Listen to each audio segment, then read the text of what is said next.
Sound check. Test 1, 2.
Hi everyone. Ooh. Hi. It's a bit strange just sort of hearing yourself in the mic. Also, I feel really short, so maybe I'm just gonna come a bit here so that you guys can see me better. Hi everyone. Welcome to the first industry update, second industry update, hosted by Old Mutual Insure and ASABA. My name is Nida and I'm a senior manager at Deloitte. The reason I'm here is because I'm a member of ASABA as well as of the Actuarial Women's Committee. So Old Mutual Insure and ASABA have entered into a partnership with the aim of increasing the number of actuaries across the short-term insurance industry.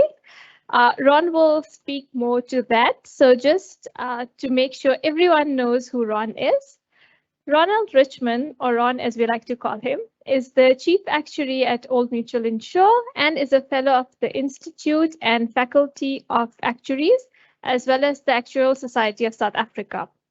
He holds practicing certificates in short-term insurance and life insurance from ASSA and a Master's of Philosophy in Actuarial Science with distinction from the University of Cape Town. Ron chairs the Actuarial Society of South Africa's ERM committee and is a member of the Aston board. Ron, we'd like to just welcome you over here so that you can give us some introduction to this session. Thank you. Nida, thanks for joining us and for hosting. So for everyone in the room and online, just a brief recap of what we're doing here today. So as Nida's noted, we've entered, Old Mutual Insure and ASABA are really trying to drive engagement of actuaries within the short-term insurance space. We'd like to encourage more people to pursue short-term insurance as a practicing area. We'd like to encourage more diversity and for people to feel welcome and included within the short-term insurance sector, and that's really why we're having this series of events. So just a brief recap of what we've done this year so far. We've had our first industry update that was in around May. We had a masterclass event where we spoke a little bit about reserving. And today, as you'll see, and as Nida will introduce the speakers, we're going to have a really interesting industry update covering some really topical items. The idea here is that it just increases the knowledge of what's happening in the industry, but also if anyone's writing the fellowship exam, hopefully some of these topics will eventually get examined. It will make it easier to qualify and also help achieve a couple of our other goals. I just want to remind everyone about some of the other things that we have on the go together with ASABA. We've put out a call for any interesting short-term insurance research that might be conducted for people to send that research in, and we'll be giving out a research award either later this year or early next year. We're also planning a networking event just so that people can start building connections across the industry, and hopefully it will become a more even friendlier and more welcoming place. And that's basically what the idea is. So I hope it's a great session today, and I'll hand back to Nida. Thank you, Ron. Okay, looking at the agenda, we have 3 topics that we will be talking about. We have Matthew, Stuart, and Rick who will be discussing reserving, climate change, and catastrophe modeling, as well as load shedding effects on short-term insurance. And then we'll be ending it off with some fun, networking, and drinks. Cool. So Matthew is the IFRS 17 actuarial lead for OMI. He has been involved in the end-to-end IFRS 17 implementation project for OMI as well as its subsidiaries, as well as playing a supporting role to other short-term insurance entities within Old Mutual. He was also part of the reserving team in OMI prior to this role. I'd like to ask Matthew to... Is Matthew here or is he going to do it online? Matthew!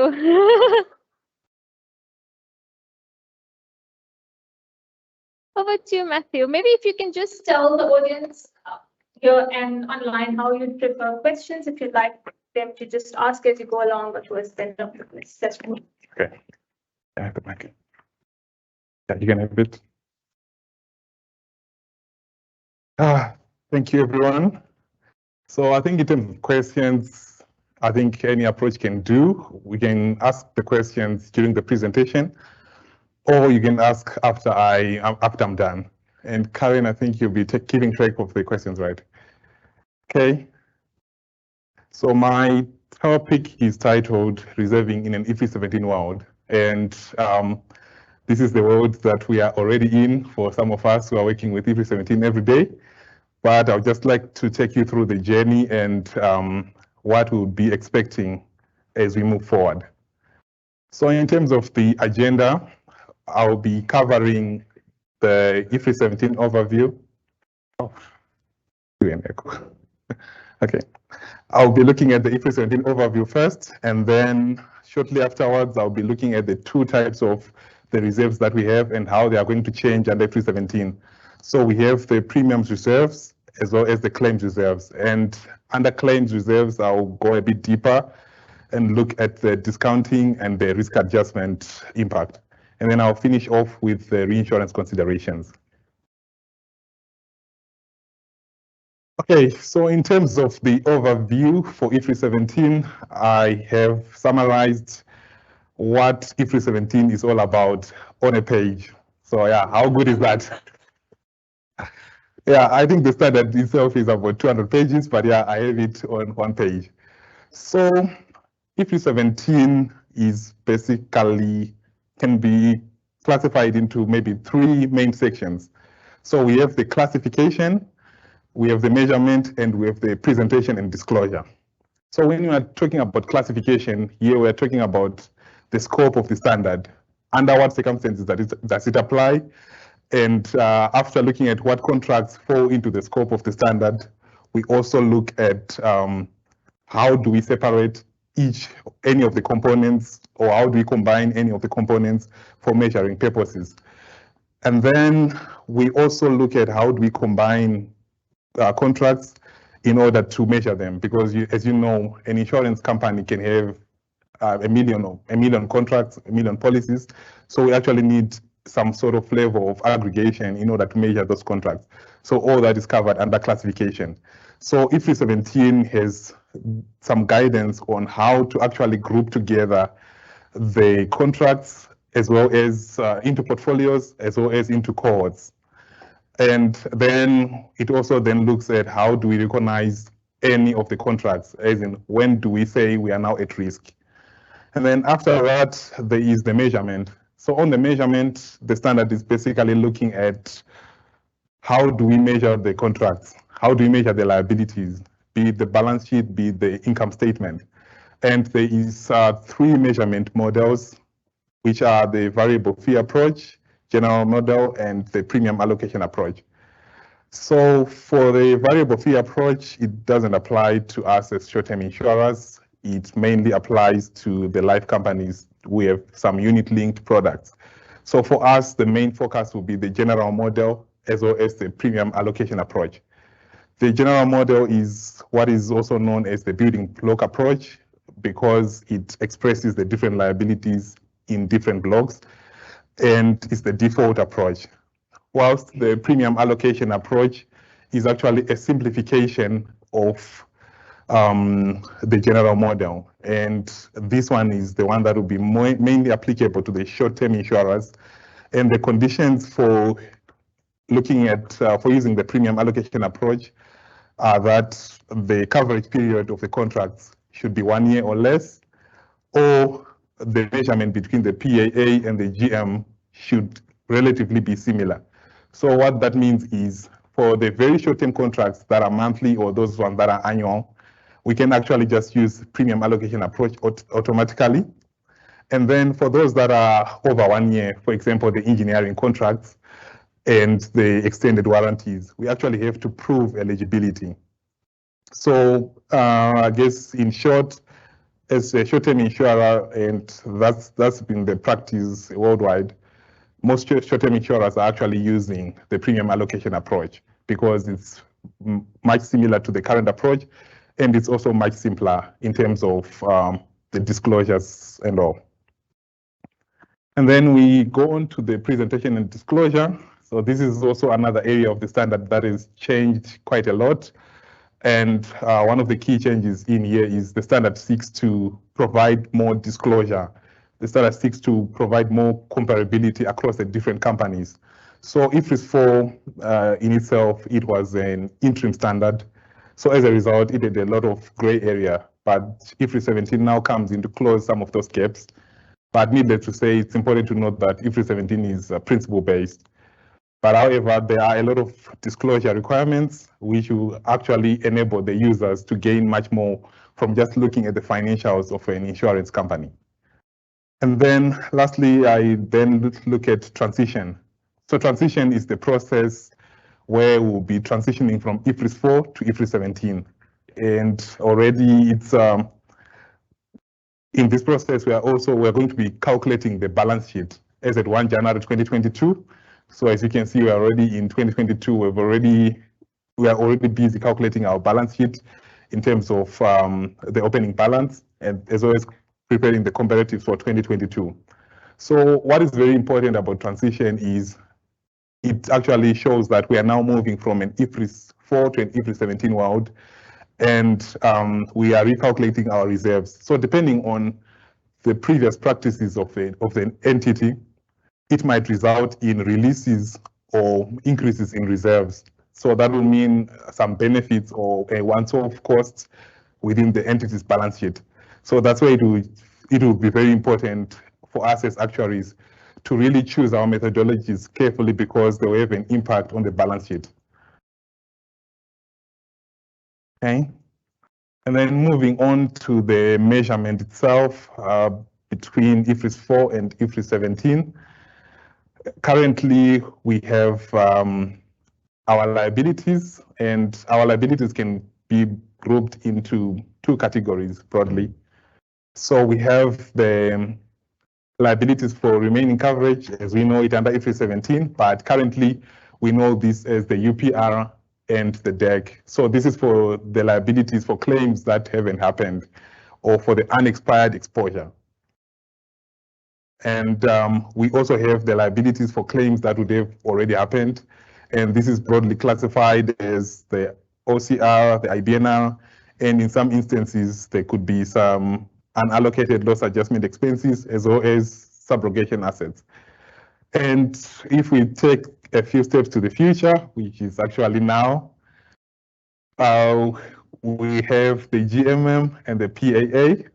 And under the GMM, this is the default measurement approach. You'll see that for the liabilities for incurred claims, we're expecting the GMM and PAA to be the same, although the entities have an option when they have the PAA to apply some simplifications, even on the liabilities for incurred claims. Where the GM and the PAA approach differ is on the liabilities for remaining coverage. So for the GMM, you see that it actually has the different blocks, like the best estimate, cash flows, the discounting, risk adjustment, and the contractual service margin. But the PAA is looking at that liability as one. So this is one of the key differences between the GMM, because the PAA, as you can see, is just disclosing that number as one amount, but the GMM, you actually have to disintegrate that number into the different components and track them separately. And I think if I'm just to if I can unpack the GMM a bit, I think one of the very most important aspects of the GMM is the contractual service margin, which will reflect the unearned profit within an insurance company. So the essence of the GMM is so that if the users of the financial statements are to look at the financials, they can really see that the liabilities are moving like this, and then there's this unearned profit within the liability that is in there. But for the PAA, everything is just lumped up together. And that's mainly because for the PAA, it's usually for short-term business. The profit won't need to run off for a long time. In any case, within 1 month, for some products, the profit would have been released, or 1 year for some of the products. Okay. So I'll start by looking at the PAA and on the liabilities for remaining claims. So this is more like the premium reserves, as we know them, of the liabilities for the claims that wouldn't have happened already. So this is the detail and the derivation as required by the standard. And as you can see, it's quite detailed and it can be a bit abstract.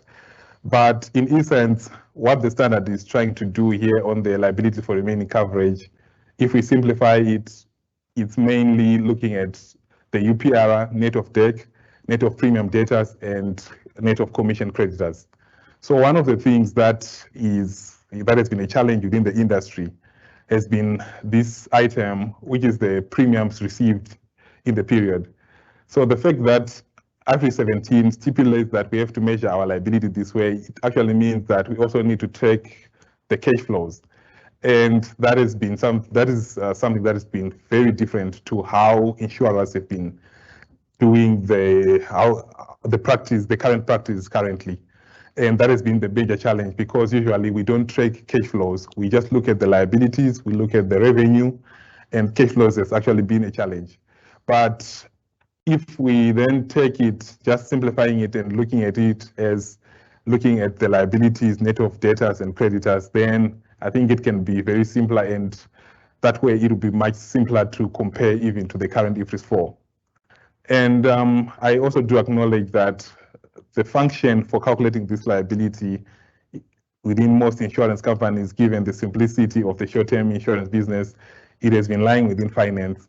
And these components, if the business is simple enough, it can always lie with finance as well. But there are some nuances that we need to take into account.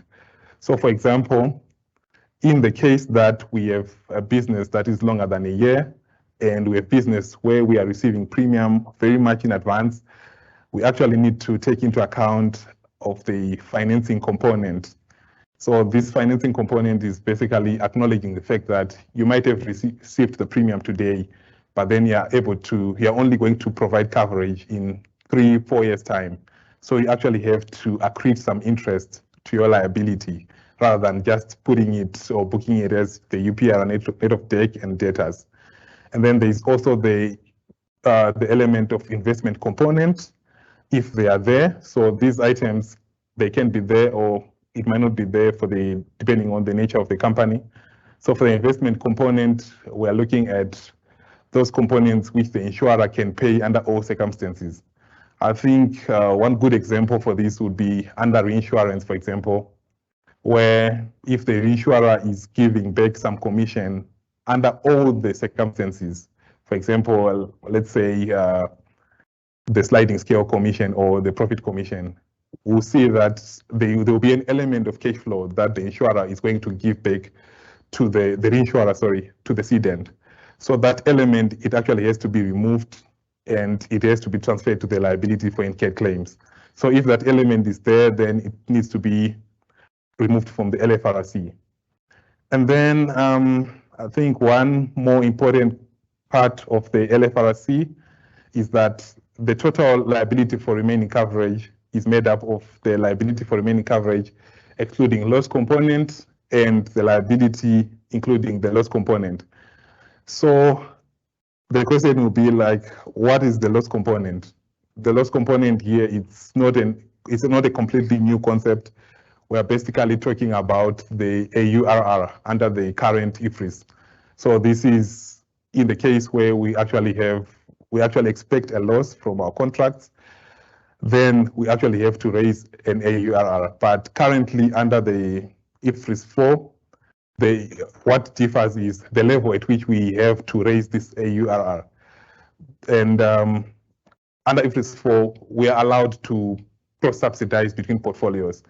Let's say we have a personal lines book that is loss-making and a commercial book that is profit-making. We're allowed to combine them together and see if we are still in a loss-making position.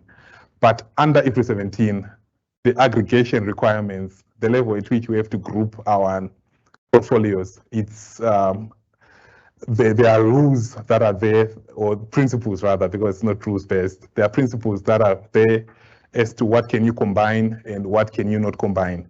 So that's going to be one difference between IFRS 4 and IFRS 17, that sometimes a company will actually need to raise a loss component where previously the business would have made a decision that this particular book will be subsidized with another book. So that's also an area where even the pricing actuaries have to come on board to actually know that the decisions that they are making, they can actually have an adverse impact to what the plan would be. Okay, so here I'm just summarizing the different considerations that we have to make when we are looking at the premium reserves. So I think one of the key conclusions on the premium reserves is that when you look at the UPR and DEC, we don't expect too many changes on there, because the way we earn premiums for most of the companies, or depending on the nature of the business, is expected to be the same. So the standard does allow for the fact that you can earn the premiums either based on the passage of time, more like the 365th method, or the risk profile. So the risk profile does apply to classes like engineering, where you expect most of the risk to be right towards the end of the construction project, for example.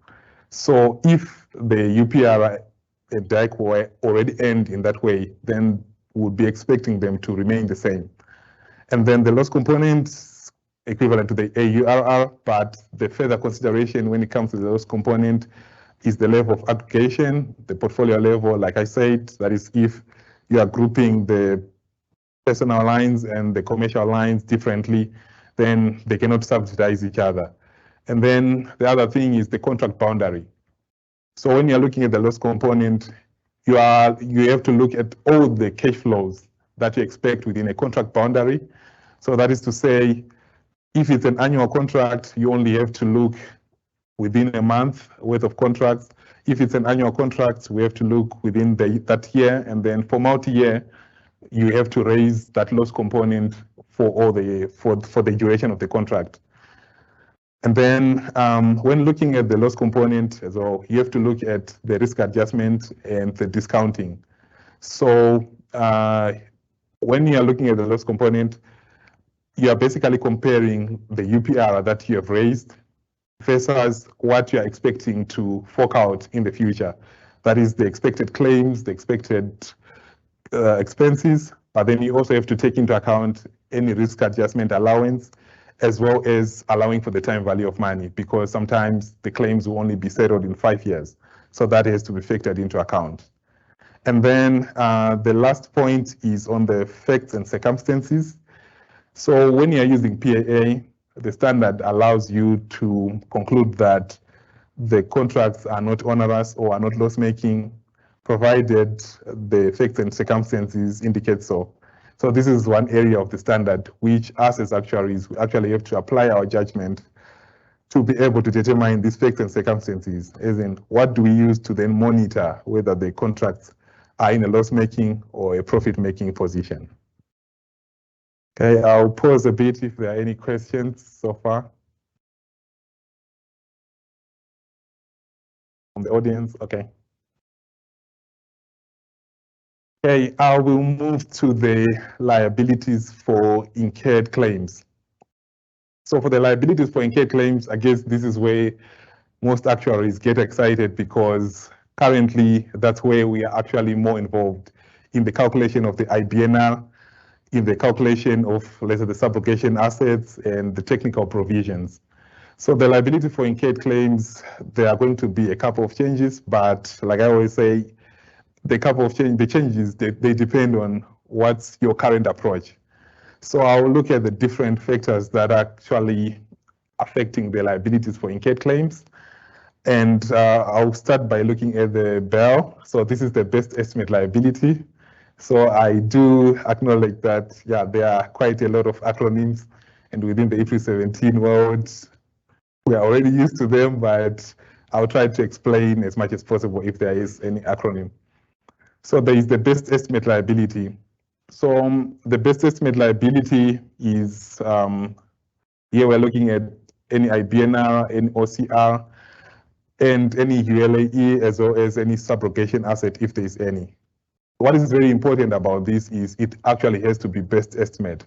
And I know this can be very difficult, it can be subjective, because sometimes the situation is just uncertain, such that you don't know whether is it best estimate, is there a margin or not. But here the actuaries have to use their judgments in order to get to a best estimate position.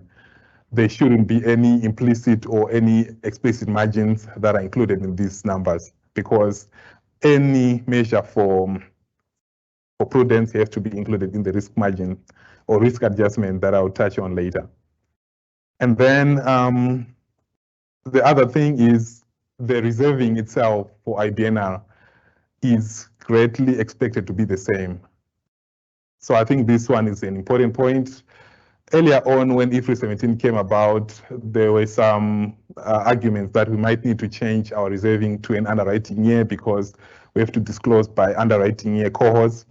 But actually, the standard allows us to calculate the numbers for the best estimate liabilities or risk adjustments at any level that we see fit, and then we can then disaggregate and allocate the numbers to the IFRS 17 required granularity level. So I guess what this means is the entities can continue to calculate their liabilities in the way that they are comfortable with, and then make the allocations at the appropriate group level. And then we move on to the discounting. So under PAA, an entity can discount or they may not discount. The condition for this is if we believe that our liabilities are actually going to be settled within a year, then we have an option not to discount. But if the liabilities are going to be settled in over a year, then the discounting is to be allowed for. So in this case, the discounting, it actually reduces the liability, because we're talking about the fact that the liability of 100,000 today, or 100,000 to be settled in 5 years, it will be settled at a less value. And this will be consistent to what we actually do for the same technical provision. So currently, most general insurers are actually not discounting. So this will be quite a change.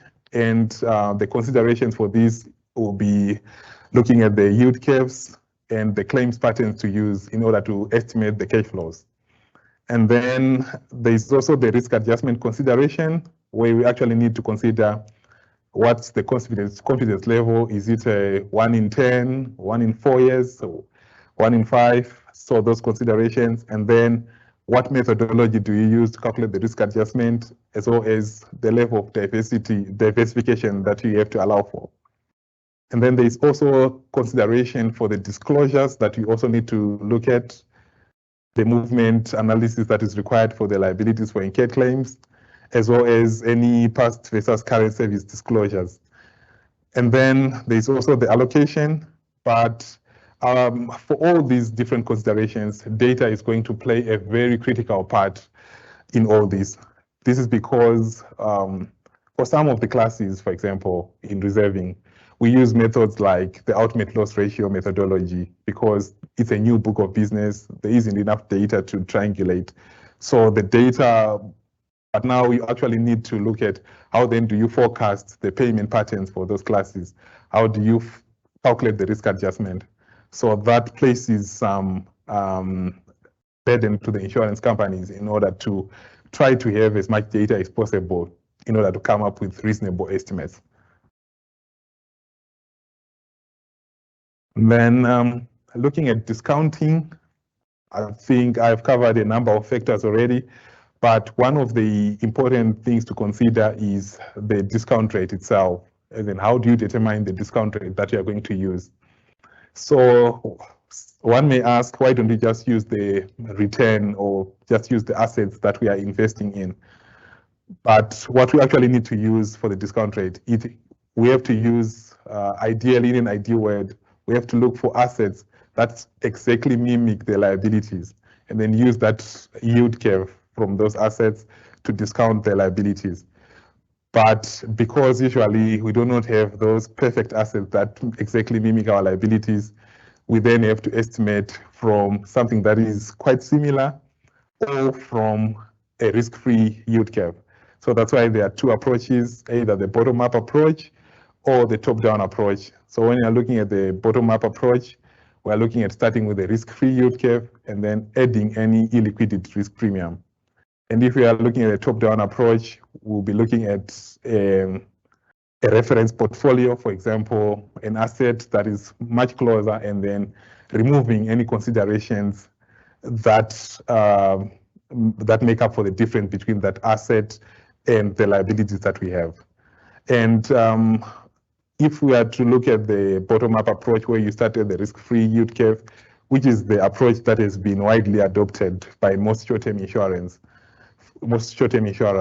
we then have to look at whether or not do we add an illiquidity risk premium. So the illiquidity risk premium, it allows for the fact that the risk-free yield curve might be more liquid than the insurance contract liabilities. So for us as short-term insurers, if you look at our contracts in general, they are generally liquid because of their short-term nature. But then if you are looking at the liabilities for incurred claims, it can be regarded as illiquid. And this is mainly because, for example, if a policyholder has a claim against us, they can only wait for the insurer to do all its due diligence processes until the claim is settled. So if you look at claims like the liability, it can actually take some 5 years, 8 years. So in that case, it can be considered illiquid, and hence you actually need to add a buffer on top of the risk-free rate. But of course, just like anything else, we actually have to look at whether it's material or not. So I think, as you can see, there are a lot of judgment areas that will be there within IFRS 17. And then this slide here, it shows the movement that happens between our liability for incurred claims, or our leak.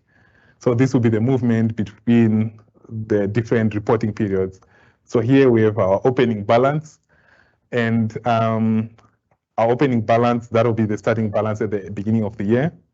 And since we are considering discounting, that is, if it's applicable to the liabilities that are being looked at, we have to look at accreting the interest. So more like we are starting with a liability value of 100, we actually have to earn some interest on that liability, or unwinding of discounting.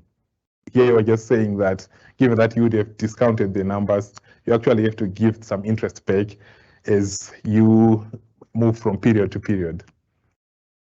And then after accreting the interest, then there will be the release of any expected cash flows that will be expected over the year. And then sometimes the estimates can change. That is, they can rise or they can decrease depending on like the nature of the business or what will be happening during the year.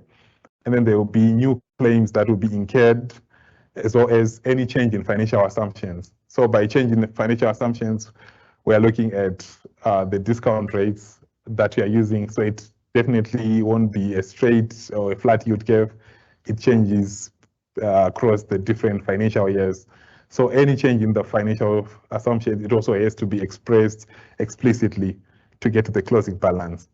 So what this means is between our opening and the closing balance, when all these movements get into the income statement, not everything will be going into the incurred claims line. The items that are highlighted in dark blue would be going into the insurance service result or the incurred claims line. But then we're going to have a new line that is called the insurance finance expenses. So this line will actually be showing any movement that is in the liabilities. That is not necessarily the change in, let's say, the fundamental estimates, but it will be the change in, let's say, the discount rates or the change in that, the accretion of the interest. So this, again, it's part of the standard, trying to disclose as much as possible to the reader or the user of the financial statement on what's really driving the performance of the insurance company. Okay, and then we move on to the different risk adjustment considerations. And yeah, I know this is quite wordy, and actuaries would prefer a lot of formulas, graphs, and all. So in terms of the considerations for the risk adjustment is, I guess, if we just try to simplify it, is that allowance for prudence that we have to make in our liabilities. So what is important about the risk adjustment is that it actually has to be explicit. We actually have to disclose to the users of the financial statements how much is our risk adjustment.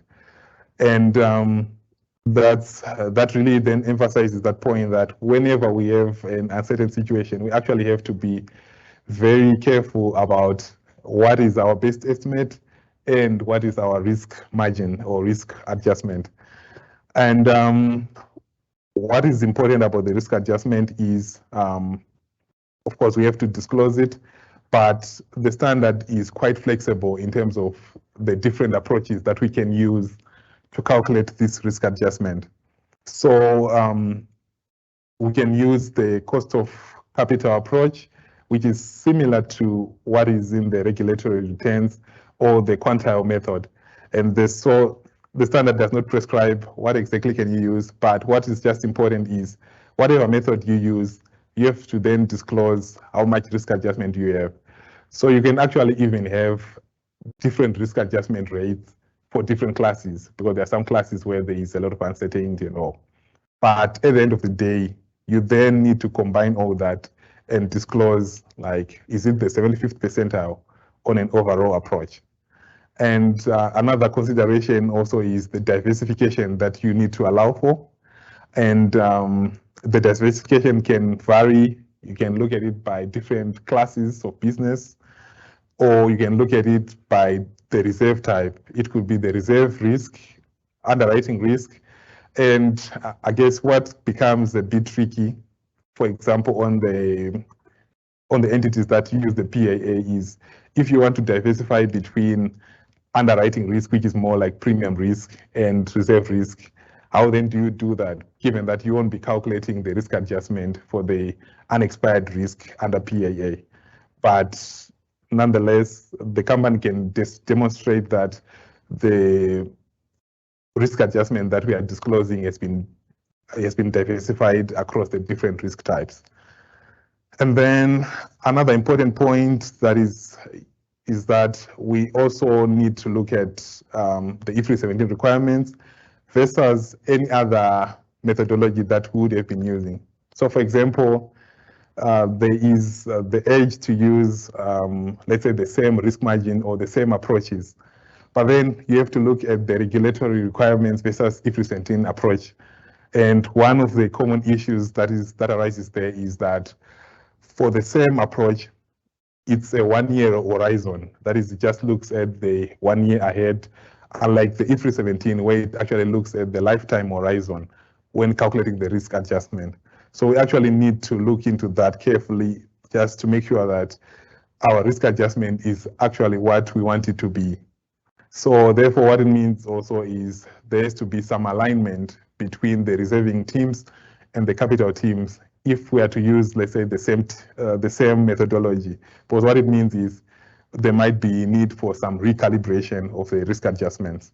And I think one reason why, or another reason why the alignment might be required is most of the companies are trying to leverage the different processes that exist already. So it could be the reserving process that has already been there, or the capital process that is already there in order to derive these numbers.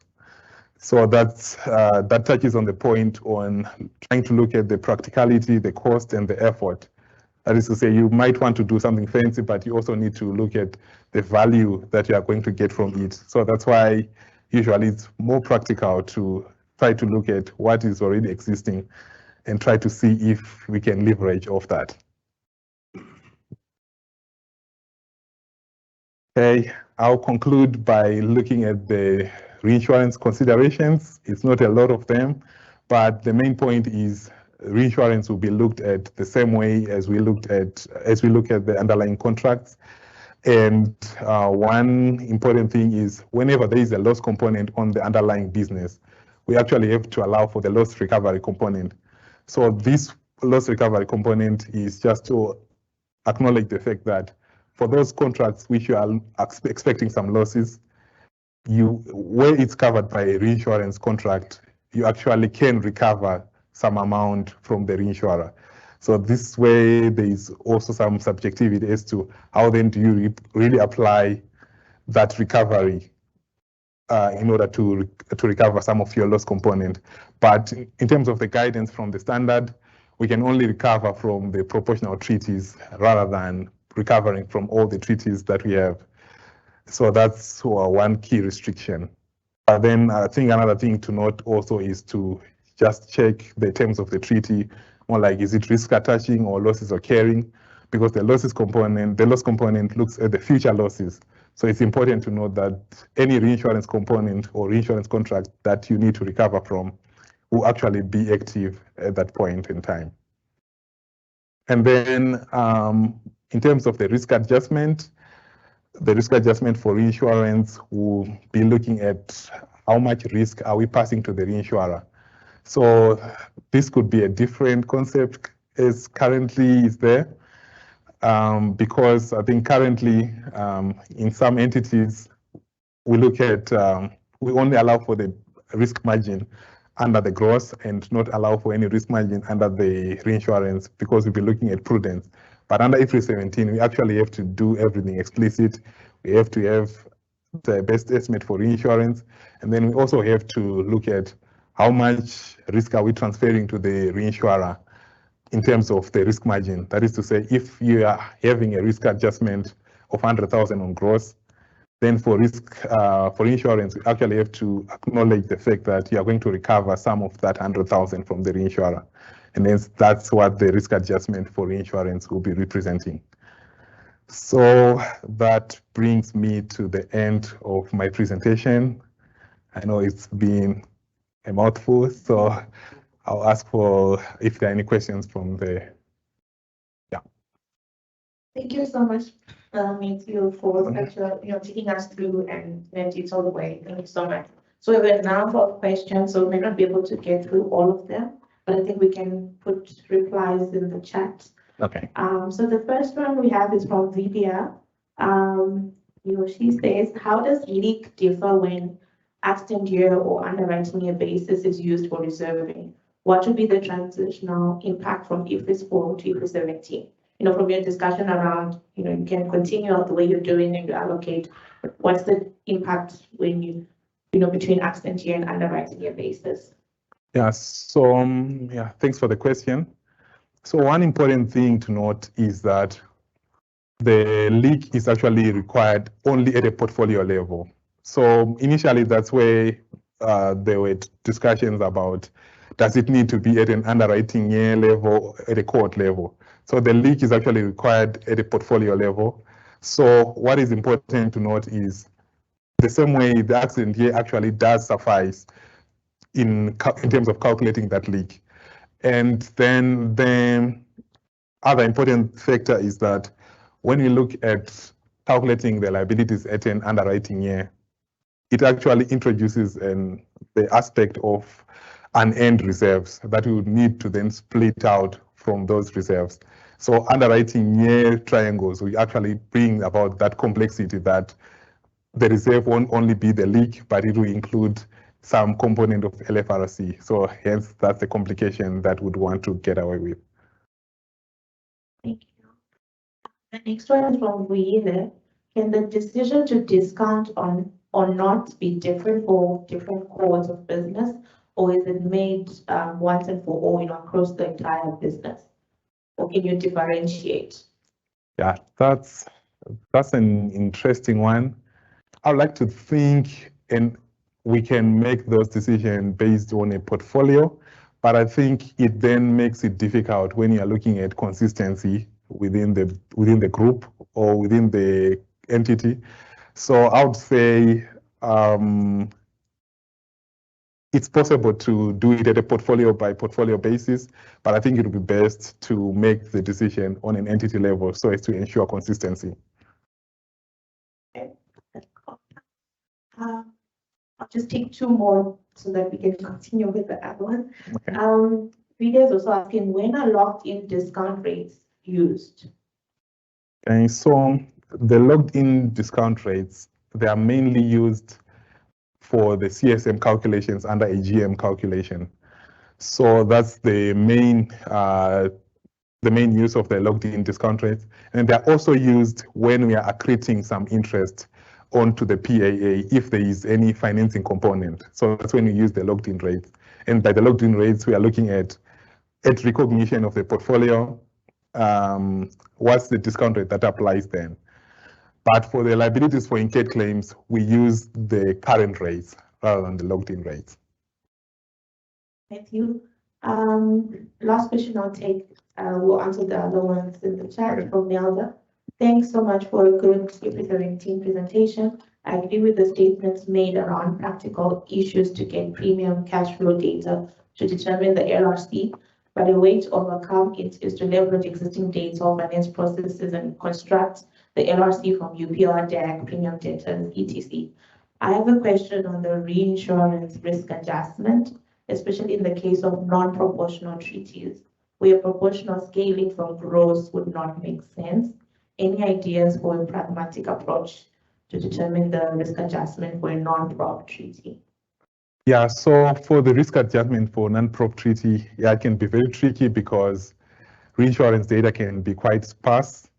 So in terms of deriving it, I think one way we can look at is we can look at the gross versus the net. That is, we look at our gross triangles, we do some bootstrapping or the method that we'll be using, and then we calculate the gross risk margin, and then you then calculate the net risk margin, and then you calculate the difference. Or if the data allows, you actually calculate the risk adjustment for the reinsurance portfolio itself, which can be a bit tricky because of the nature of the reinsurance data. Thank you so much, Matthew. Okay, thank you.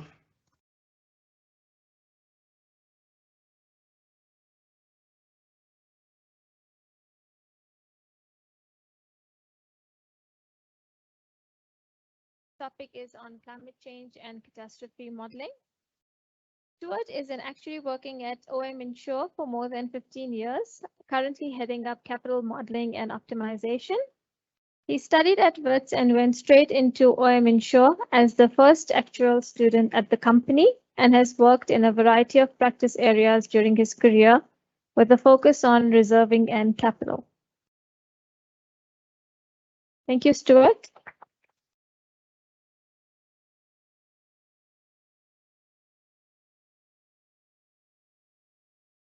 Thanks very much. Okay, I'll keep this a little bit quick and to the point, but yeah, happy to take questions at any time. Yeah, just feel free to interrupt me.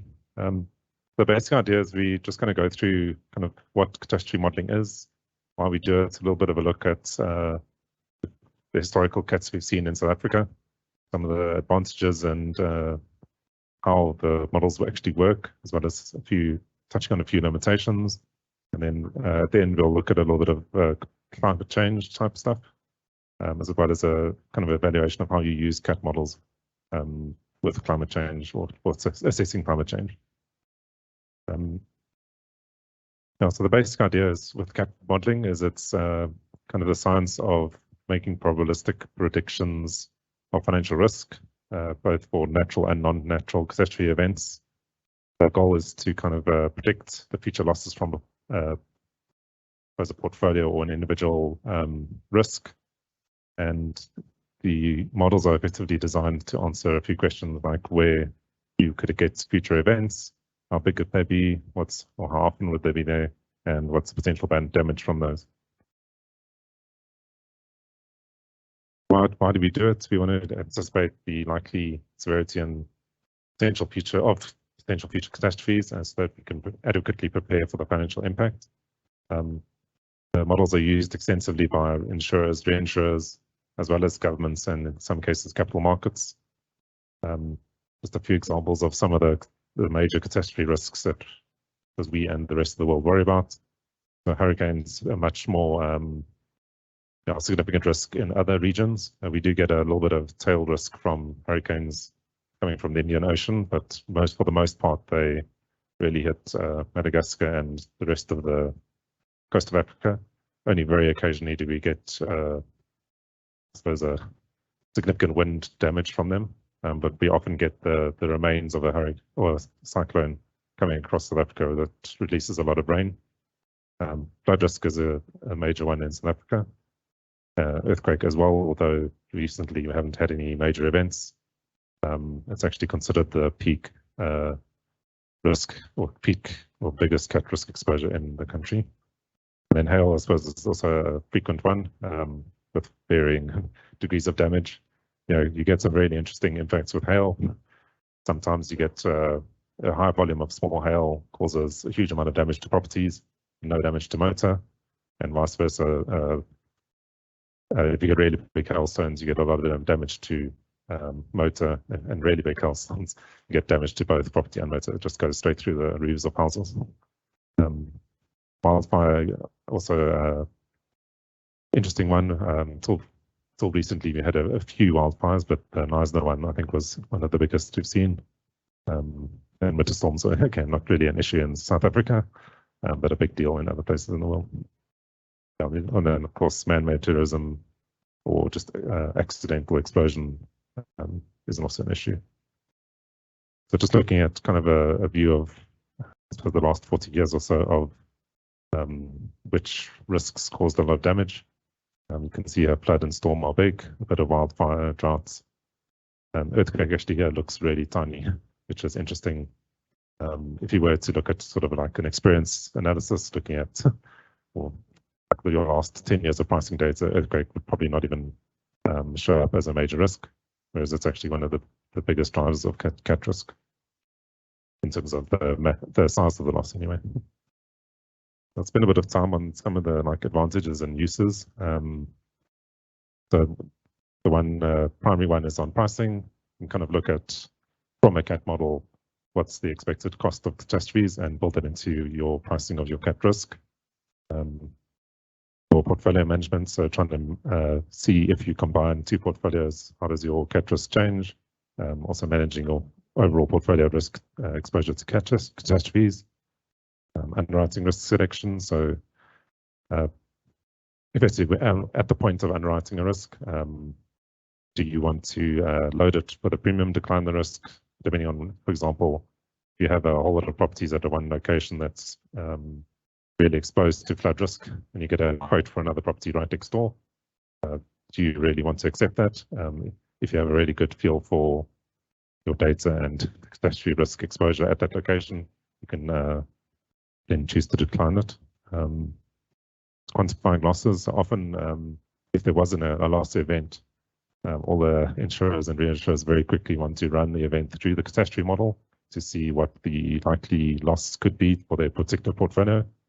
So as an example would be if there was an earthquake in Cape Town of a certain magnitude, we could ask the cap modelers to run that particular event where it happened, overlay our exposure where we've insured our various risks, and get an estimate of how much damage we are, or what kind of loss we'd actually see from that earthquake. It's allocation of costs and capital. So whenever you do have a reinsurance contract that covers catastrophes, you have to allocate the cost of that reinsurance contract across your lines of business. So having catastrophe models gives you a much better way of doing that rather than doing something simplistic like a premium allocation or some insured allocation. You can actually look at how much each of your portfolios will actually use the reinsurance contract to allocate the costs. Capital settings, again, looking at how much capital you need to hold to absorb retained losses. I suppose the flip side of that is determining how many losses you want to retain based on the size of your capital. And then I suppose that links into the last one. It's how many reinstatements do you need? So if you've got a very good cap models on weather catastrophes, you can kind of get a view of how many losses are reasonably expected. How many times do you need to use your catastrophe reinsurance to make sure you're relatively safe that you won't run out? And then obviously that's based on your risk appetite of the company. And then just a run through of, I suppose, not all cat models are the same, but the general principles of all the ones that I've seen kind of run on a similar kind of basis with a few differences. So you kind of take a model that looks at I suppose, how often things happen, so the frequency of your particular event, and then looks at a hazard model, which then simulates the events by modeling the size of the events and how that event, well, the size of the events at different places on the map. So, for example, for the earthquake, if you have an earthquake with an epicenter in a certain spot, your hazard module would say how much ground shaking would you have 5 kilometers away from that point, how much would you have 50 kilometers away. The more advanced models will look at what's the soil type in that area to see how the waves actually propagate. So in some areas you get propagation of earthquake waves for a very long distance based on the blocks that are there. In other areas it kind of gets absorbed very quickly, so you don't get much damage far away. The third component is then your exposure model. So that kind of overlays your, I suppose, portfolio of risks onto the hazard. So if you've got a property that's right next to the epicenter versus a property that's very far away, you'll have different damage or different exposure to the risk. You'll have different shaking. Then your last module is your vulnerability, which is looking at your individual property and how it might be affected by the amount of shaking or hail at that particular point. Yeah, I think that's pretty much it. And then effectively you do this a number of times over, I suppose, a whole set of simulated catastrophe events. So, for example, 50,000 years of potential earthquakes. A lot of years there's nothing happening. And some years you get one earthquake, some years you get 2 earthquakes. Sometimes they're really bad, sometimes they're mild.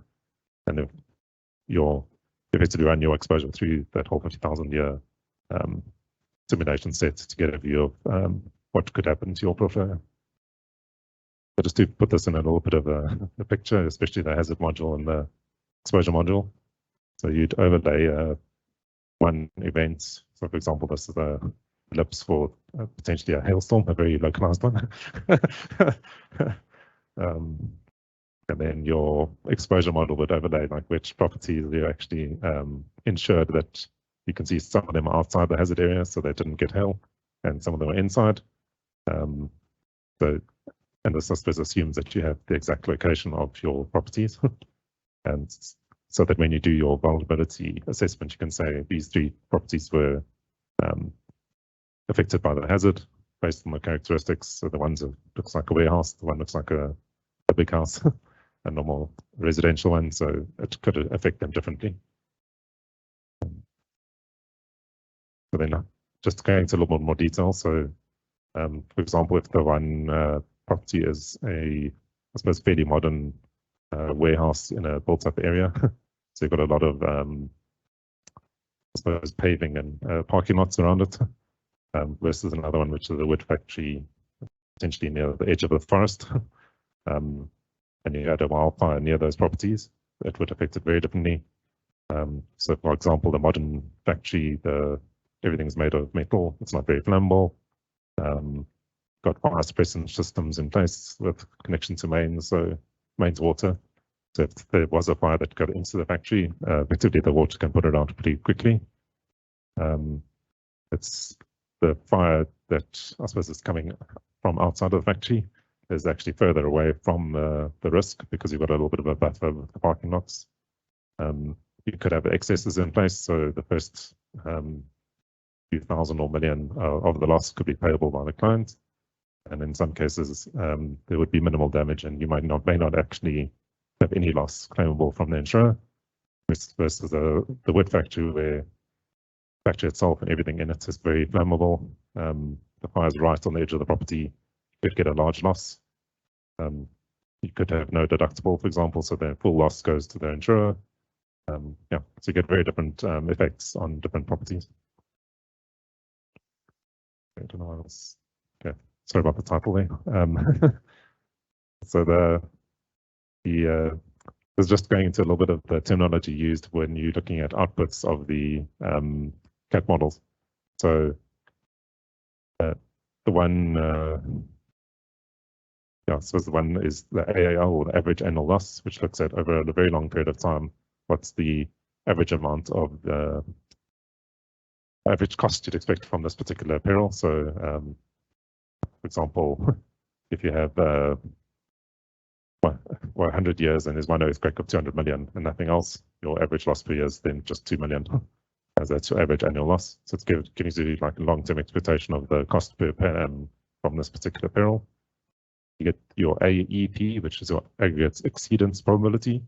That's looking at your total sum of all events in a particular year and how often that will exceed a particular amount of threshold. So this one's always a little bit higher than your occurrence exceedance probability, the OEP curve, which is the probability of an individual event being above a certain amount. So you can imagine that, yeah, I suppose if you've got multiple events, especially for weather perils, your AEP is much more severe and would have a much higher probability of having higher losses versus your AEP curve. Then the table on the right is another way of looking at some of the outputs. So looking at return periods, so what this kind of tells you is how often an event of a particular size you'd expect to see it, in the next 1 year. So for example, a 1 in 2 is you're equally likely to see an event that's bigger or smaller than this in any 1 year. In this case, it's saying 0, so in most years you expect nothing to happen. If we look at the 1 in 100, for example, that means one out of every 100 losses, you'd expect to see a loss exceeding 900 million based on the CAT model. Yeah. There's just some limitations of it. So you do need to have good data to get the most out of CAT models. Some data or some companies only have information that's like a postcode level, which means the CAT models have to make assumptions about where your exposure is. They do have some very clever ways of doing it. So they look at like population density and they'll allocate exposure to the places with population density. I think they sometimes have maps of the use of the land. So if you say you've got 100 million of sum insured in a particular postcode, but it's all industrial. They can actually map that to the areas in the postal code where there's industrial exposure without you having to necessarily say exactly where your risk is. But it's obviously better to have exact coordinates, because then they can very accurately estimate the effect that a particular event would have on your portfolio. I mean, I suppose some hazards are not simple to model. I think one of the ones we've looked at in a lot of detail since KZN was the flood models. A lot of models have very low resolution, so 100 meters by 100 meters, for example. And what that means is you don't get a very good idea of exactly which properties might be affected by a flood. On the other side, you do get some really good granular models, like 5 meters by 5 meter, and then you can imagine you can much more accurately model where the water is going to go. But they are extremely computation intensive, despite the current powers of the computer. The South Africa, I suppose, the entire region of South Africa, if you split it up into 5 by 5 meter grids and try to model how water flows, and you need to do that for whatever 50,000 different floods, it's a lot of computation. And then it's also really tricky with things like block drains or like rivers and what's the quality of river. It's a really, really hard problem to actually model very accurately. Yeah, I suppose there's some hazards like drought and heat waves, and I suppose water availability, where you don't really have CAT models per se. A lot of the CAT models also only model certain aspects of things, like earthquake models focus on the actual earthquake ground shaking. Not so much in South Africa, but definitely in the rest of the world. You get a lot of fires as a result of earthquakes because all the gas lines get broken. But that's often not part of the modeled risk. And I suppose a secondary thing is just the correlation between different types of CAT models. So you have a separate model for hail, a separate model for flood. You have to somehow allow for the fact that they're probably related, because they're both related to I suppose heavy weather experience.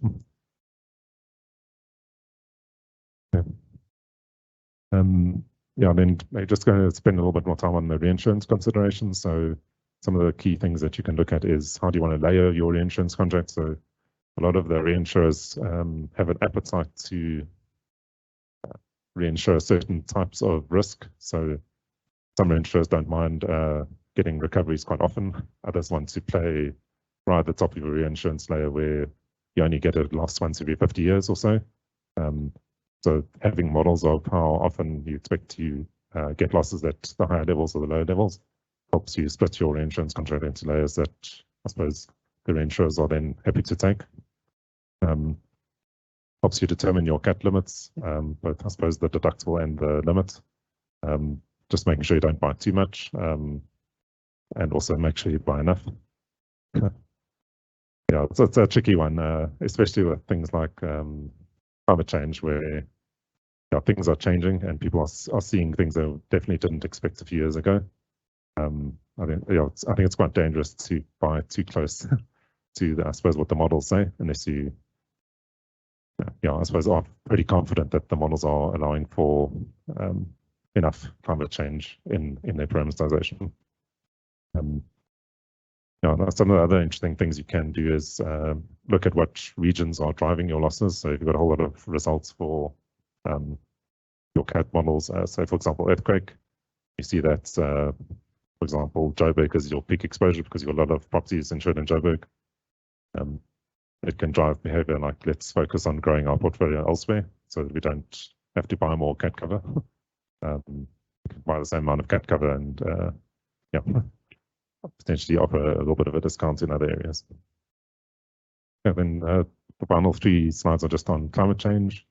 So I think it's quite a significant impact on CAT models. Some of the things we need to consider are the changes in the variability and the extremes. So effectively the rainfall variability increases. You get I suppose less predictable weather, more droughts in some places, more wet weather in other places, changes to your peak precipitation. So I suppose what we've seen recently and in other places in the world is you get more of these events where there's a huge amount of rain in a very short period of time, which is very rare in history, but it's becoming more and more common.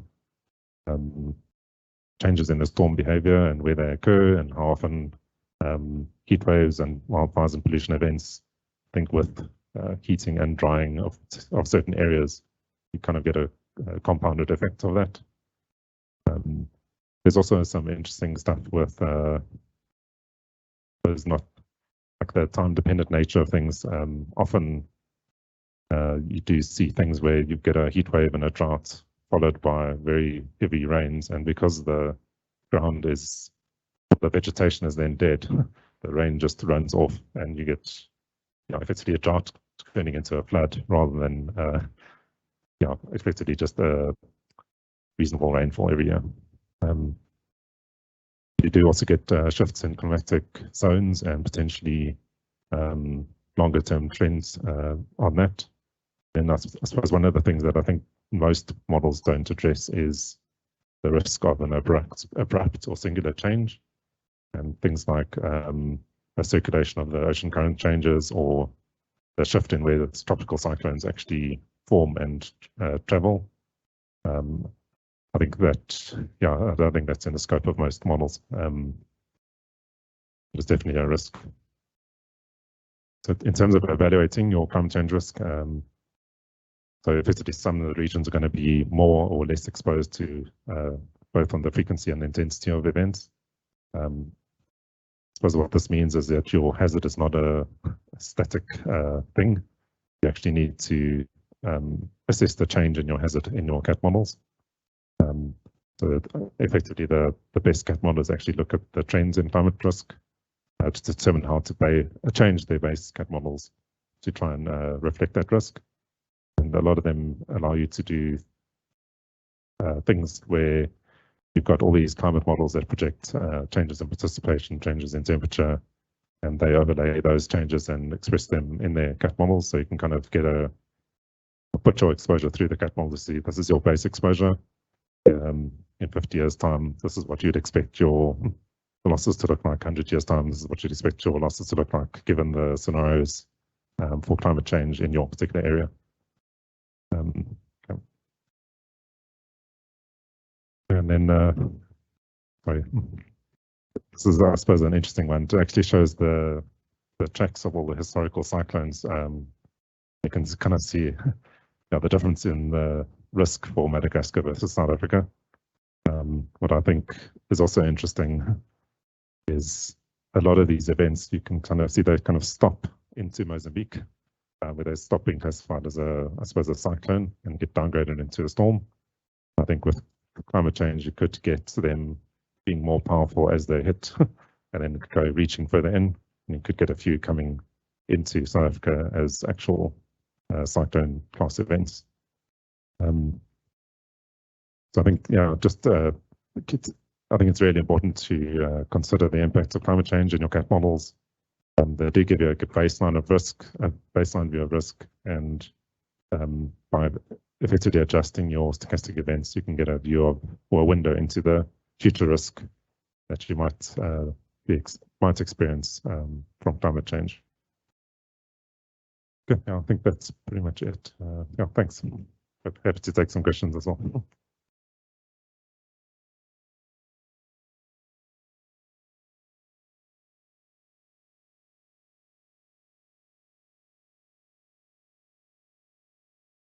Thank you so much, Stuart, for an excellent presentation. Thank you. We have one question from the online guys. Another question from Vidya. Thank you so much. How does one estimate the foreseeability limit? By foreseeability limit, I mean the one in X years, where X is the foreseeability limit. Was, I guess, return period, I think, in a way, especially on events not occurred in the past. And how does this affect short-tailed versus long-tailed business?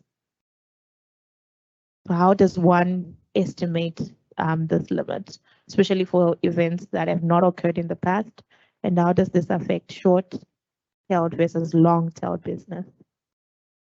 Okay, I suppose on the first one, I think earthquake's a good example where I mean, there has been recorded history of some bad events, but if I suppose most people would to look at the actual losses, you wouldn't see anything really big there. So what you do is you look at the underlying cause of the risk. So where could events occur and how bad could they be? And then you model that on your portfolio to see what your return period could be. I hope that answers your question. I suppose you don't just look at historical data, you kind of look at what processes generated the losses in history and what are the limits on those processes, or not limits, but what is the distribution of the loss, what's the distribution of the severity of those processes. So a lot of the CAT models produce events that have never been seen in South Africa. Yeah. In terms of the short tail, long tail, just trying to think, there's not too many long tail CAT events in my knowledge. I think most of the events, I mean, they sometimes take a long time to settle the claims, especially if there's a lot of damage. You often get supplier shortages and parts shortages, and even loss assessor shortages, so you can't even go out to the property to actually assess the damage for a few weeks. I think the loss event is generally pretty short. Most CAT reinsurance programs have what's called an hours clause, and that it's generally around a week or two at most.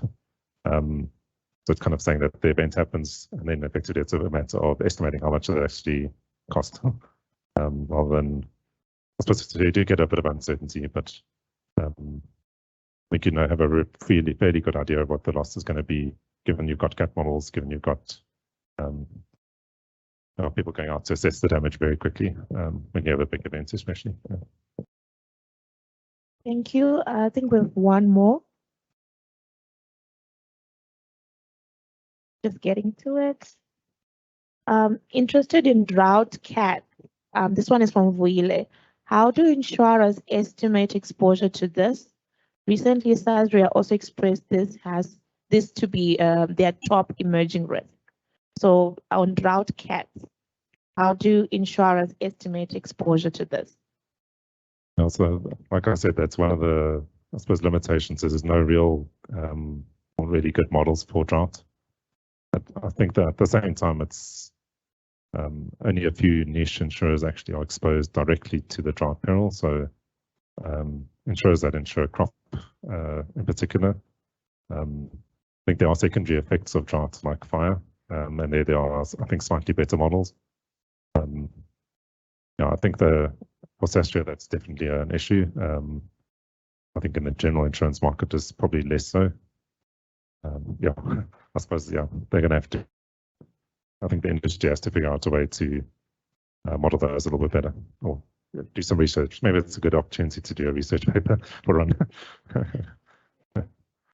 Amazing. Thank you so much, Stuart. One Thanks. more question from Nida. Thanks.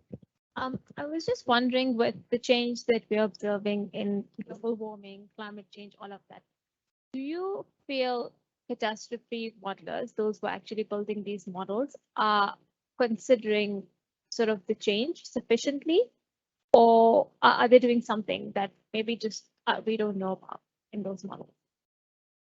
I suppose based on the conversations I've had with the people that do the models, I mean, these are generally hardcore scientists like meteorologists, geologists. I think they have a fairly good understanding of the climate change models. I mean, talking to them, they do sound like they've read a lot of the literature. I suppose it's always difficult to know if anyone's done enough. But the other tricky part is the long-term nature of climate change, and I suppose the risk of like a complete shift in the climate. So I don't think that's allowed for at all. I think the idea is that they've got a view of currents that do trend to some extent. And they've got an idea of if, I suppose in 50 years when there's a certain amount of warming and the weather is expected to be a certain, or different in certain ways. I think there have been a lot of surprises And I think people continually get surprised by how fast things are changing. So maybe the answer is a bit of both, maybe a little bit, maybe they need to do more. Yeah. I just wanted to lastly just say thanks to Carla Venter. She actually prepared most of these slides and was hoping to present, but she wasn't feeling well. Just thanks. Yeah.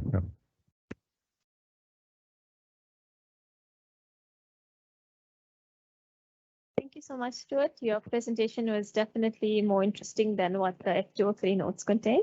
Karen and I were just discussing, we would have really appreciated this sort of, industry update when we were writing our exams.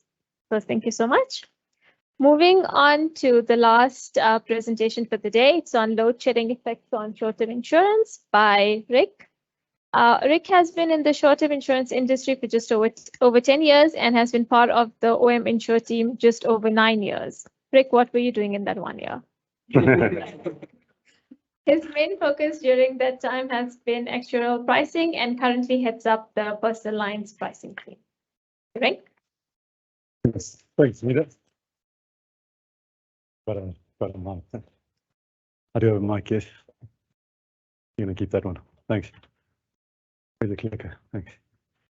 Hi, everyone. Yeah, so as you guys can see, I'm presenting on load shedding. It doesn't mean I'm an expert on load shedding, but I think it's a topical, very topical at the moment. So I've been asked to try and shed some light on the topic, I guess. So just from an agenda perspective, we're going to look at bit of an introduction to load shedding for those people that are living in the dark. But we're going to look at some load shedding trends. Sorry, guys, apologize, dad jokes. And then we're also going to just look at some of the direct and indirect impacts on our industry. And I think that's probably the biggest point that we are trying to get from today. So just as an introduction to load shedding, I think this clip sums it up quite nicely in South Africa. I don't know if anyone's aware of this, but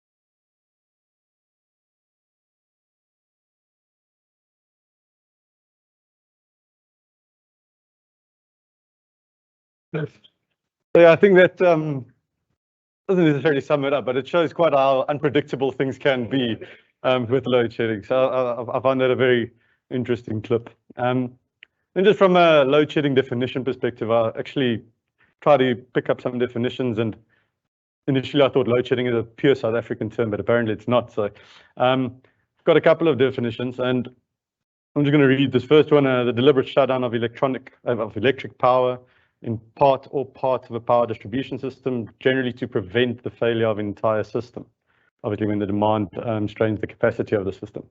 And a very similar definition from another source, where basically, again, load shedding is used to relieve the stress on a primary energy source when the demand for electricity is greater than the supply.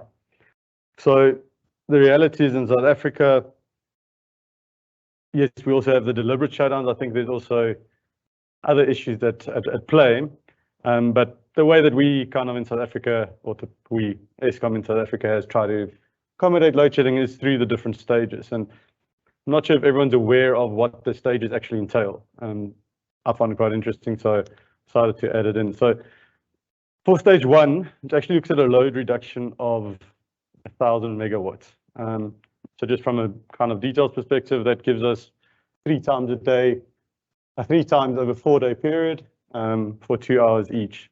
Now, as the stages goes down, you'll see that increases. The reality is each stage of load shedding basically is a 16th of a day the average citizen would be without power. So as you go to stage 2, it doubles. You get to 2/16 or 1/8 of a day. And as you go down the line, you get another 16th added. The reality is, at the moment, we're only up to stage 8, or scheduled, or planned, if I can put it that way. Now, stage 8 basically means the average South African is going to be without power for half of a day. If we consider recent experience, they probably do need to consider higher levels. But ultimately, if they give the same load reduction per stage, you can only go up to stage 15 or maybe 16 is total blackout. So if we do actually take consideration of the current experience and just look at some of the trends. So load shedding first was introduced in South Africa in 2007, 2008. That's the first point of load shedding. There was another couple of bouts in 2014, 2015. But if we look at more recently, the increasing trend of hours of load shedding is quite alarming. And if you consider 2022, it's at over 2,000 hours, and we're only 75% through the year. So that's very concerning. The other reality is just the impact of load shedding or the stage of load shedding, i.e. the intensity of load shedding that's been applied is also much higher than the previous years. And I'm sure all of us have experienced that, so I don't think it's too much of a surprise. What I found interesting is Eskom actually presented this to government as their forecast. Now you can see this is as at 31st of August. And basically what this means, sorry, let's probably do the laser on here because otherwise everyone else can't see it. Here's a laser pointer. So just what this indicates is basically their estimate of kind of base case, which I'd rather say is their best estimate, was that there won't be any days in September, no days in October, and then across basically the rest of the year, 24 days with a maximum load of stage 1. Now, we've just been through September, October. September, we had, I think, 17 days. Maximum stage was at stage 6. Average stage was about stage 3 or 4. So I'd say that this is a bit closer, possibly even the case 3. Now, what's interesting here is there's stress tests with these 2 cases, basically. And it says that on average, we're looking at 20 days approximately per year, maximum stage 2. And then here you're looking almost at every single day of the year, maximum stage 3. One little caveat that they've added is that to ensure that load shedding doesn't increase high, you can obviously supply it with burning gas, and obviously you're supplying more electricity. The problem is they've found that they can only apply 2.4 billion rand of electricity, I think a month, of diesel to generate electricity. And what's very interesting, if you consider their cases, it's kind of hidden there, but those 5 months would have meant that you need higher stages than stage 2 and stage 3. And similarly, that whole year, even though their presentation says kind of stage 3 is maximum, the reality is the amount of diesel required actually indicates that those stages are going to definitely be higher than that. So just for summary on that, basically we're saying 24 days was the best estimate. Worst case that they presented is 326 days, basically every stage of the year. Maximum was stage 4, but the reality, because of the diesel cost, it's probably going to be higher than stage 4. I think the reality is load shedding is here to stay, at least for some time. Maybe Eskom might think it's going to be a year and a half. I have my doubts, but be that as it may. So what does that mean for us? I think the reality is for the short-term insurance industries, the claims that kind of can be attributed to almost directly to load shedding, looking at power surge claims, obviously, as the power comes back, electronics goes. So that could be for personal lines, your TVs, any stuff that's plugged in, but even from the commercial lines, if they don't have the right surge protectors, some of the equipment might blow. So that's an increase in claims there. Deterioration of food or stock, anything that needs fridges, that needs heating, if there's no electricity, that could obviously cause that problem. And then I added there's a possibility of business interruption claims. My gut feel is that every single insurer would have made sure that they contract that out or remove that from their contracts, probably in 2007, 2008, when this started. The interesting thing here is to understand that this has hit us very hard, especially this year. As we showed earlier, this year's been the worst year, almost double of last year, and we're not even 3/4 through the year. What's interesting, there's multiple large insurers that actually highlighted the impact of load shedding or power surge claims in their results. So one of them basically said, well, load shedding in the first half of the first half resulted in increased power surge claims. And it's actually the same person in the second one where persistent load shedding will continue to impact claims. So they're also expecting continued impact on claims there. Another insurer mentioned that the negative impact of increased load shedding on power surge claims as well. And then another indicated that around 10% of their overall unanticipated claims was due to power surge, which is quite alarming. And from personal experience, we've also seen, I've also seen that kind of certain areas in the last 5 years, our load shedding has probably increased by power surge claims about 10 times. So it's really a massive increasing risk that we need to consider. So various insurers have reacted to this and in various ways. So obviously one easy way out is just to increase the premiums. The reality is current economic times doesn't necessarily allow for increasing premiums. Going to lose business. So people have tried to look at different ways, adding excesses to obviously reduce the risk to the insurer themselves, stricter limits on cover, additional underwriting requirements for cover to apply, exclusion of exclusion of the automatic inclusion. Apologies, that doesn't run off the tongue nicely, and then also an overall exclusion of the cover. I think what's not necessarily fully looked at is some of the indirect impact. So if we look at claims specifically, when there's load shedding, robots are out, which means you've got additional traffic or additional traffic issues, most likely additional accidents. When there's load shedding, people's alarm systems might not be on. The criminals are aware of that. And then also potentially claim delays. The reality is the repairers need electricity to repair a vehicle to provide that service. And without that, it just increases cost. In addition, people or businesses have taken some of the power generation into their own hands, which has resulted in different types of claims. So maybe historically, your building's claims wouldn't have had solar claims at all. Now that creates a new risk on your book. And if we consider actually the consumers taking this into their own hands, there's a couple of things that should probably be thought about. And it's around from a product perspective, do we automatically include this cover, or do you now say, well, if you've got solar, you can buy a solar extension? Or do you have specific underwriting requirements when someone has solar around how the quality of installation of that installation, or the quality of installation of the solar itself? In addition, you can probably think about how pricing should account for this.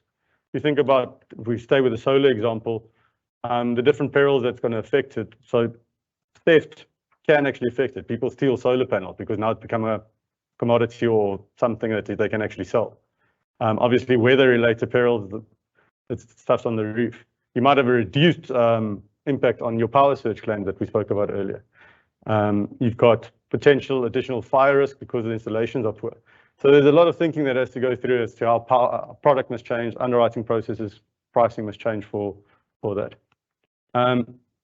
Further to that, that was focused on the people that's taken into their own hand. But the reality is this has actually created kind of an opportunity for new businesses to come up.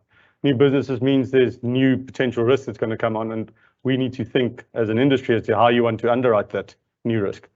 Does your current product actually allow for those risks, and is it a suitable product for that? And you have to consider the whole value chain. It's not just looking at just the manufacturer or just the installer.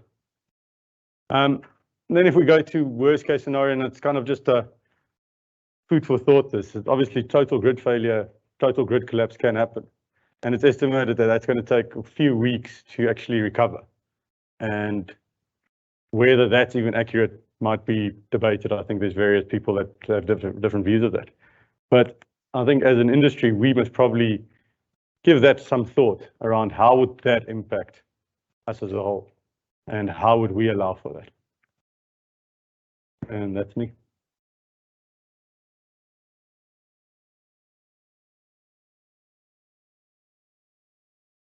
Any questions? No questions? Happy. Thanks, guys. I'll leave my laptop here for now. Oh, Ron does have a question. So Rick, it's quite interesting to see that quantitative basis that Eskom puts out for projecting ahead on kind of your best case, medium and worst case. I mean, if you think about how a lot of short-term pricing works, it's retrospective. Do you think there's any grounds to start thinking about using that prospectively, almost like you would a CAT model? You've got a quantitative view of what's likely to happen, and if you can attribute frequency and severity to each day and each stage, it might be more accurate than looking in the data where you don't actually have a stable estimate of the risk, because things have changed so rapidly. Yeah, it's interesting. While Stuart was actually talking about CAT model, and I obviously knew my presentation ends with worst case scenario, but I was actually thinking, like, is that an opportunity to try model something like that, where you also kind of put a hazard model and exposure model to that, and then overlay that to see the potential issues, claims you might get. I do think there's scope for that. How exactly to incorporate that into pricing is probably exactly the same as any other of the CAT models, if you can get it by exposure blocks or whatever the case may be. So I think very interesting concept, possible, but again, you'd probably have to take consideration of what they've modeled, because to the point, they're giving a result in a certain way, but it doesn't seem to me that that's even a realistic view, just considering the stating of this is the maximum stages, but the reality is it's going to go higher because we can't spend that much diesel. And the diesel isn't because of cost, actually. The 2.4 billion that's max, it's because of capacity. They don't have enough burning places where they can actually burn to create additional electricity. So yeah, how exactly you'd price for that on an individual risk, I think would be interesting. But I do think it's a very valid point, because the reality is, as we showed, the trend is alarming. And I think as a industry, it's something very interesting to take into consideration.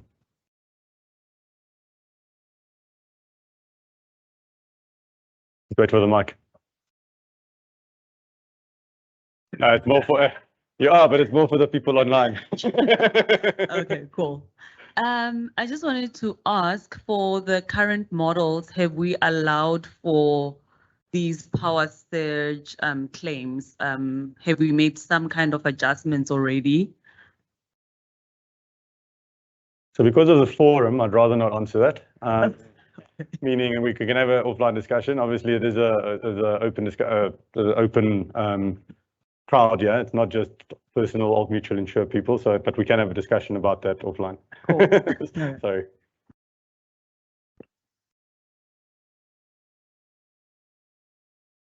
Nothing else. Thanks, guys.